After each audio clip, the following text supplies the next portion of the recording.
how to calibrate the level or phase blind cutting machine.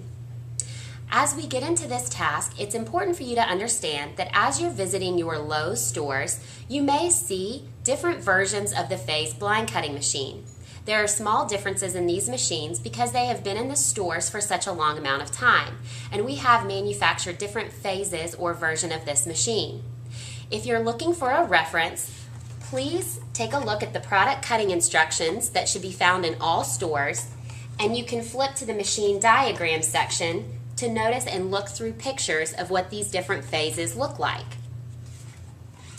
Before we get into this task, I want you to understand the reasons why you would be calibrating the phase machine. The reasons behind this might be if you've received a call from your store associate and they're claiming that their blinds are being cut off or at a measurement that they did not set the machine to. For example, if you receive a call and your associates have been cutting faux wood blinds and they wanted that blind to come out to 30 inches exact. If that blind is consistently coming off a 1/4 of an inch greater or to 30 1/4 every cut, you may need to come in and move that tape and calibrate the blind cutting machine. You are looking for consistent measurements every time that product is cut. If you receive a call and the associate claims that every time they cut a faux wood blind, there are different measurements that it is off. Maybe the first time they cut it, it's 30. The next time they cut it, it's 30 1/8. The third time they cut it is 30 1/4. If there are inconsistencies in the measurements after cutting, there is a training need in that store or an operator error is occurring. So it's important for you to understand the why behind calibrating the phase blind cutting machine.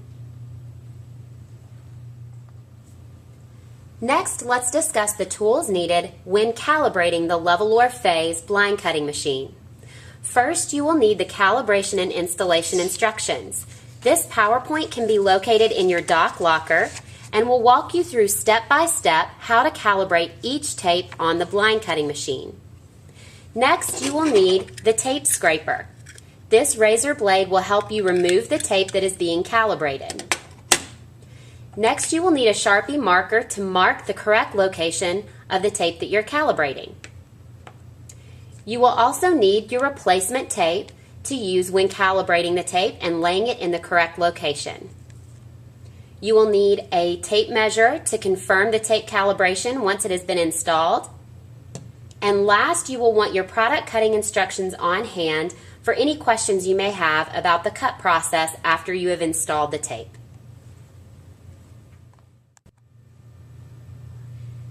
Now we will confirm calibration for our light blue vertical vane tape. The first step to calibrating the vertical vane tape is to log in to the level or phase blind cutting machine. Steps for how to log in can be found here in your product cutting instructions manual. Once you have logged into the machine, you will select vertical vanes. I have selected vertical vanes after I've logged into my machine. Your yellow ready when lit light will turn on, and you will press the green start buttons at the same time and hold them for 15 seconds. The point in holding them for 15 seconds is to move your blade into the cut zone. So when we're calibrating or measuring this machine, you can calibrate to the blade to ensure accuracy. So you can see where the blade sits when calibrating. You're going to come to the left side of the machine and raise the black hood or cover. You will want to look for the blade to be into the cut zone just so far that you can use this with your tape measure when calibrating and confirming the measurement with your vertical vane tape. You will want to lower your black hood and then you can confirm your calibration. Next, after moving the blade into the cut zone, you will want to measure where your light blue vertical vane tape sits in relation to that blade to confirm calibration. You will take your tape measure and you will place it underneath the black brush until your tape measure meets the blade. You want your 10.5 inch mark on your tape measure to line up with the 12 inch mark on your light blue vertical vane tape. If the 10.5 on your tape measure matches the 12 inch mark on the tape, your machine is accurately calibrated.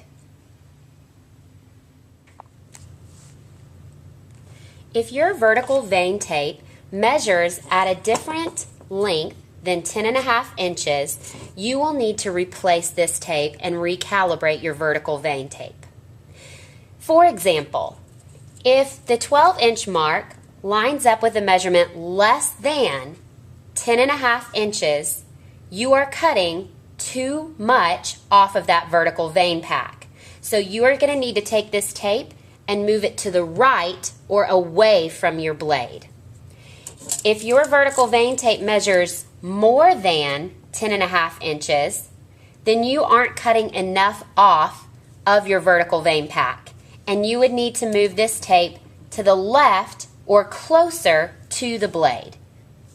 So from here, to replace this tape, you would take your Sharpie marker and mark the edge of the vertical vane tape so you have a current location when you're replacing the next tape. Next, you would take your tape scraper and gently remove this vertical vane tape.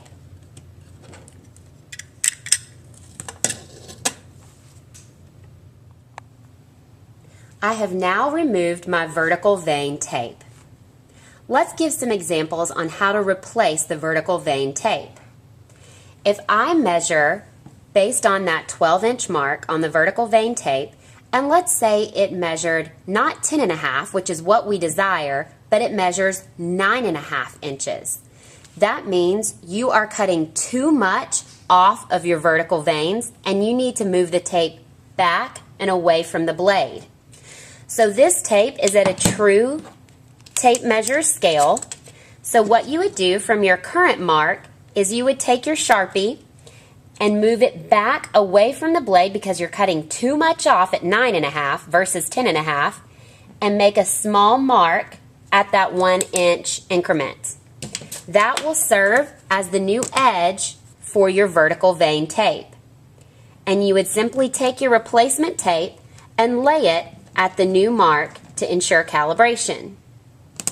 Let's say opposite, you have measured the vertical vane tape and it measured not to 10.5 but to 11.5. That means you are not cutting enough off of those vertical vanes in length, so you need to shift your tape to the left or closer to the blade. So let's say again this was my 11.5 mark. I would make a small dot with my Sharpie here, an inch closer to the blade, and relay or replace my new vertical vane tape.